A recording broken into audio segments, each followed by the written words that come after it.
les petits commerces là ak yooyu ñoom seen biir ñu mun a développer seen activité commerciale di ko frustrer mu jóg day daf leen di permettre tamit ñu am contrôle sur seen économie locale mais kooku ça n'a rien à voir ak monnaie bi la parce que équivalence monnaie bi la équivalence ces tickets là moom équivalence monnaie bi la xaalis bi ngay teg la da ngay ñëw jël 100 000 nga teg ko ñu jox la 100 000 ci ticket yooyu mais ticket yooyu ñu lay jox noonu dafa am diir temps d'utilisation boo dépassé période d'utilisation bi rek tu perds la monnaie tu le perds mais ci échange yi taux échange yi aussi CFA bi dafa am lu mu ci gagné donc monnaie la boo xam ne dafa am opportunité baax na parce que dafay consolider économie communale daf koy consolider day consolider la politique d'échange monétaire au niveau communal renforcer les chiffres d'affaires développer les secteurs xam nga yoo xam ne communal la c'est un développement pour appuyer le développement local à la base donc loolu il faut nga nekk kàngam pour nga mun a xam lan mooy comment dirais-je lan pourquoi ñu wax monnaie boobu mais malheureusement Sénégal dafa am ay nit ñoo xam ne ay naafeq lañu c'est des satans ay seytaane lañu jànguñu ñoom ñi ngi ci plateau télévision fu nekk ñu tag oui di jébaane ay citoyens sénégalais yoo xam ne dañuy am xam-xam bëgg réew mi gëm seen bopp fonk seen bopp di xeex souveraineté Sénégal ak souveraineté population Sénégal bi dafa am ay naafeq les pro-français ay naafeq ay seytaane comme Moustapha Diakhaté nga xam ne moom tey Ousmane bu demee ba Macky Sall radié ko c'est grâce à Moustapha Diakhaté moom moo nekkoon conseiller de Macky Sall bu doon démb noonu tey Macky Sall du radié Ousmane Sonko parce que radié bu mu ko radié noonu mais Moustapha Diakhaté moo ko njëkk a conseillé loolu moo ko appuyé moo ko conseillé tey radié boobu moo jur li nga xam ne dégâts yi nga collectoraux yi nga xam ne Macky Sall mu ngi koy subir donc il faut que foofu mu leer donc ceci dit nit boo amulee xam-xam ci développement da ngay tëj sa jëmiñ Moustapha Diakhaté soo amulee xam-xam da ngay di tëj seen jëmiñ parce que dama ne nous sommes au 21e siècle Ousmane dafa leen sut c'est-à-dire la capacité intellectuelle de ce gosse-là dafa leen dépassé Ousmane est devenu un phénomène pour ces gens-là nga xam ne amuñu repère amuñu vision politique amuñu programme politique ñoom luy seen kii pour seen force mooy toog ci plateau télévision yi di attaquer di pervertir di attaquer te duñu la tegal dara mais Ousmane bu mu ñëwee Pastef dafa andi innovation bind vision bind spoliation ci pétrole bi jëndaat encore territoire du développement mais loolu yëpp c'est des programmes concrets yoo xam ne bu ci doomu aadama sukkandikoo di nga mën a mun sa programme sa koom-koom mën na jëm kanam c'est des programmes innovatifs te le tubaab bi xam na ni programme bi ñoom moom la ñuy teg seen dëkk pour développer seen dëkk donc ñoom bu ñu gisee un Africain un jeune bu comprendre seen développement bu comprendre seen technique mun nan la leen ba pare mu am xam-xam mu teg même système de politique beaucoup plus performant que ñoom tubaab bi lu ñuy xaar day enfin tubaab bi dañuy jaaxle moo tax si ngeen Paris la France mënul am jàmm fu mu ne nii France actuellement c'est-à-dire c'est une révolution africaine c'est-à-dire c'est les fils des tirailleurs africains c'est-à-dire c'est les fils de ces arrière-petits-fils des Africains ñooñu ñoo andi révolution bi ñii ñi ngi xeex ci doole ci le chemin ak ay armes di pousse France mu jógee fii ñii ay activistes lañu ay ñu Guy Marius Sagna fii kii ñii andi xam-xam intellectuel may ñu France fenn mu noy fenn donc la France a compris que aujourd'hui il est en train de perdre la crédibilité sur le champ africain donc contexte boobu la ñuy analyser moo tax Ousmane est devenu un danger pour la France mais il est devenu un danger pour l'Occident parce que ñoom tubaab bi seen politique moom loolu lay def parce que la politique bu ñuy utiliser seen dëkk duñ ko utiliser dans des pays de l'Afrique coloniser là parce que ñoom politique bu ñu lay utiliser bu ñu lay caxal booy dañ lay noot politique bu lay suuxal la di la néewal doole politique bi nga xam daf lay nax pour jël sa ressource mais tegal la benn politique monétaire comme le CFA xam nga mu tegal la ay accords comme les 11 accords fukki accord ak benn yi nga xam ne moom la France signé ak dëkk yu mu coloniser yooyu fi amu ci benn accord boo xam ne dana am na avantage ci dëkk yi nga xam ne France colonisé leneen donc nga gis ni le problème c'est ça alors bu gisee ay doomi africain yi jóg taxaw pour xeex accord yooyu pour génne accord yooyu pour dagg accord yooyu France day jaaxle tout de suite dañ lay teg ennemi alors ñoom pour ñu mën la combattre il faut que ñu am des présidents comme Macky Sall ces guignols là nga xam ne c'est des cireurs de bottes de l'Occident c'est des ñoom la ñuy teg fi di leen manipuler mais Macky Sall amul chance il n'a pas la chance parce que Macky Sall dafa tombé ak au 21e siècle mu tombé nguuram tombé ak nouvelle technologie de l'information et de la communication intique mu am ay réseaux sociaux nga xam ne da ngay toog wax sa xalaat teg xalaat bi nga xam ne ministre bi di ko am teg vision bi nga xam ne ñoom duñ ko am parce que man lu bëri yàgg naa ko wax moo tax gis nga bi ma dégluwee président Ousmane Sonko muy wax ci projet yi yu mu war a def non dama delluwaat santaat yàlla quoi parce que lu ci ëpp waxoon naa ko je l'avais dit peut-être li ma ci waxul mooy peut-être problème monnaie bi rek laa ci waxul monnaie bi mais du ci agriculture wax naa ci du ci infrastructure wax naa ci du ci industrialisation wax naa ci du ci valorisation des produits locaux wax naa ci du transformation du déchet en engrais bio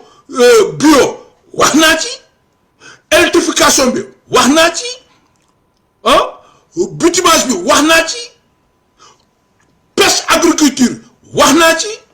irrigation bi barrage d'Afiñam sama combat la wax naa ci donc yooyu yëpp dama ca moo tax bi ma déglu le président Ousmane Sonko dama delluwaat sant yàlla remercier ko xam ne non c'est un leader c'est quelqu'un koo xam ne franchement bu ko Sénégalais yi téye ñi boole jox ko mairie bi non bu ñu ko jàppalee rek lu mu soxla rek mooy ressource participation ressources humaines bu ñu ko joxee rek non dana dem tout de suite dana déclencher développement comment dire commune Ziguinchor mu jaar foofu déclencher développement territorial à travers le mandat territorial pour la Casamance mais boobu loolu yëpp day nekk exemple pour 2024 pour le Sénégal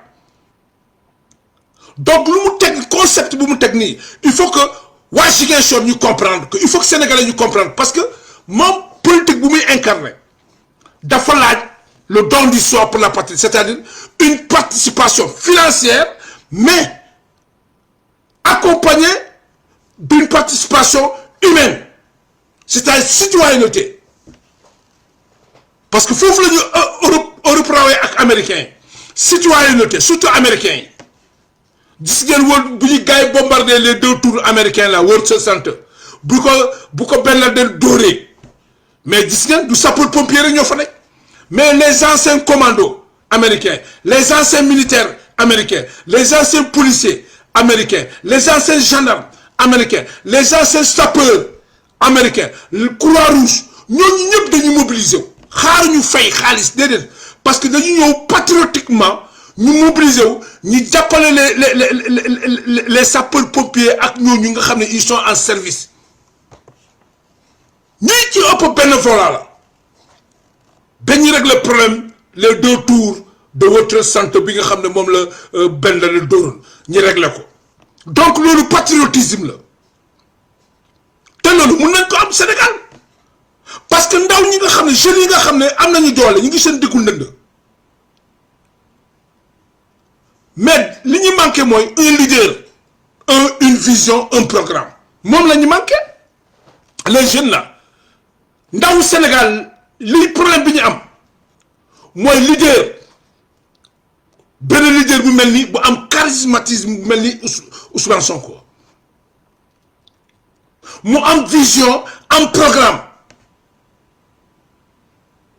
mu am une force boo xam ne mun na convaincre jeunes yi moom mu teg programme bi jeunes yi dem le don du soi pour la patrie mais gis ngeen ko exemple bi terre à terre bu wax na leen ko keroog te keroog waxoon naa ko mooy lan exemple terre à terre bi ñu ci war a jàngat mooy le vacances agricole patriotique jeex na tey Sénégal ku bëggul développer rek jeune bu bëggul liggéey ci yow la barke Nabil Moustapha jeune bu bëggul liggéey Sénégal ci yow la dépendre soo bëggee tekki wallahi di nga tekki parce que tey lu tax am nga programme am nga leader am nga vision am nga suuf bi am nga moyen bi nature parce que intelligence d'une personne c'est quoi l'intelligence d'une personne fan ngay xamee ni kii dafa am intelligence mooy fan da nga koy bàyyi mu analyser d'abord lan li ko wër lay xool lan la ko nature bi jox la nature c'est très importante ma xayma lan laa am yoraguma xaalis liquide mais naa xool lan ma moo li ma wër lan laa ci mën a liggéey nature bi environnement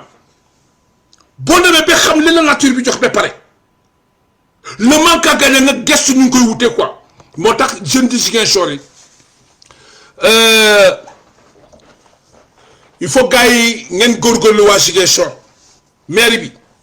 ñu jël ko coalition Yewwi Askan Wi jël ko parce que c'est un projet très très très très important wax na lu bëre ci monnaie bi surtout la monnaie c'est une économie locale c'est une économie locale bu lay jox une autonomie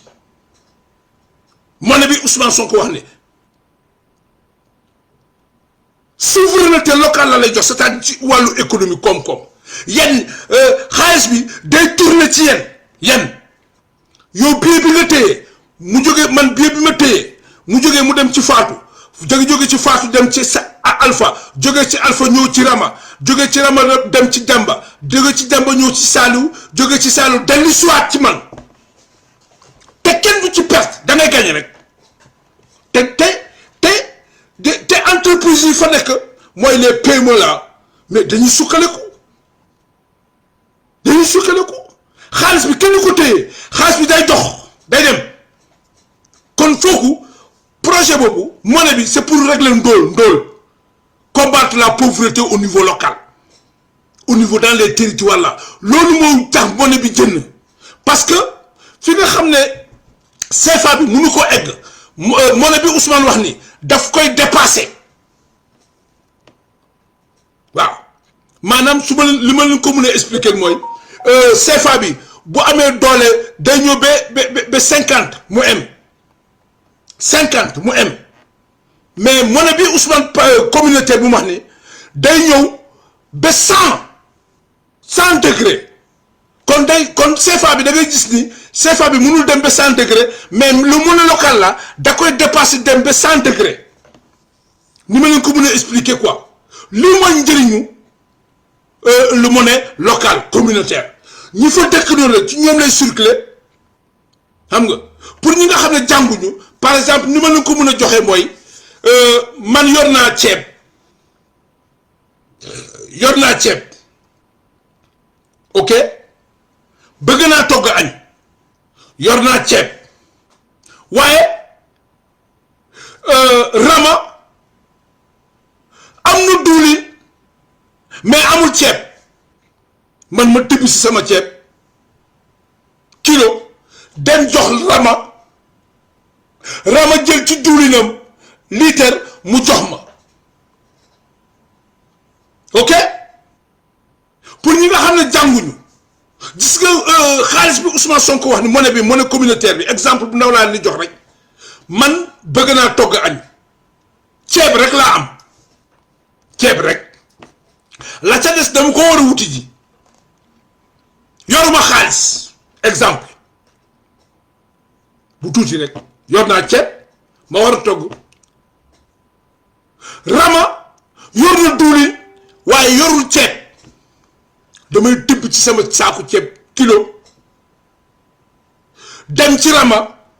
jox ko Rama tibb ci bidon diwlinam 1 litre benn litre mu jox ma bu ko defee man am naa diwlin am naa ceeb Rama mi amuloon ceeb te am diwlin am na ceeb am na diwlin ma soxla am naa ceeb am naa diwlin léegi ma soxla jën jaaykatu jën ba amul ceeb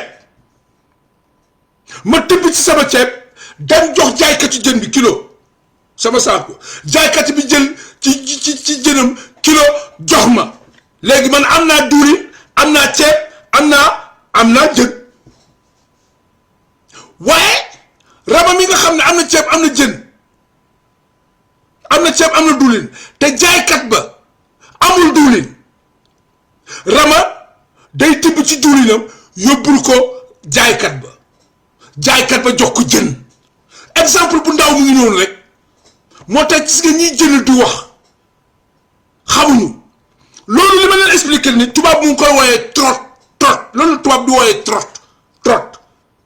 ma jox la ceeb nga jox ma diwlin ma jël tibb ci sama xooxi dara kase saaku ñoo jox la nga jox ma saaku dugub trot la loolu tubaab di waxee trot mais ci xaalis bi monnaie bi day circuler ci yéen lay dem nii communauté bi lay dem dana dem ci jaaykatu jën bi dana dem ci jaaykatu boutique borom boutique bi dina dem ci borom magasin bi dana dem ci boucher bi dana dem ci ki yore comment dirais épicerie dana dem ci koo xam ne jaaykatu ceeb bi magasin bi circuit ñoom ñi fa nekk nag nga xam ne ñoo yore seeni business bopp monnaie communautaire boobu dafay circuler ci seen biir di leen dooleel di egg fi nga xam ne CFA bi mënu fa egg ñoom ci seen biir mu ngi circuler muy dooleel seen économie bi nga xam ne ci seen biir la ci biir commune bi la waaye banque bi nekk ci biir commune bi banque communautaire boobu mooy les PME et petites et moyennes entreprises la daf leen di dooleel tamit nga gis ne économie bi dafay toog sax dafay tourner foofu ci ñoom mais ñoom loolu pour monnaie boobu mun a exister mun a am comme xaalis bi mooy CFA bi il faut que mu am dépôt bu ngay déposer ci CFA bi nga déposer 100 000 CFA ñu jox la ay monnaie kayit ay papier monnaie kayit yooyu ci équivalent boobu mais dafa am lu ñu ci wàññi peut-être di nga ci am 90 000 boo déposer 100 000 ñu jox la fële 90 000 wala 95 000 yow nga am 95 000 ci monnaie communautaire boobu 95 000 yooyu yow moom moo boobu ngay jël di ko circuler c'est comme ça donc il faut que gars yi ñi bàyyi wax.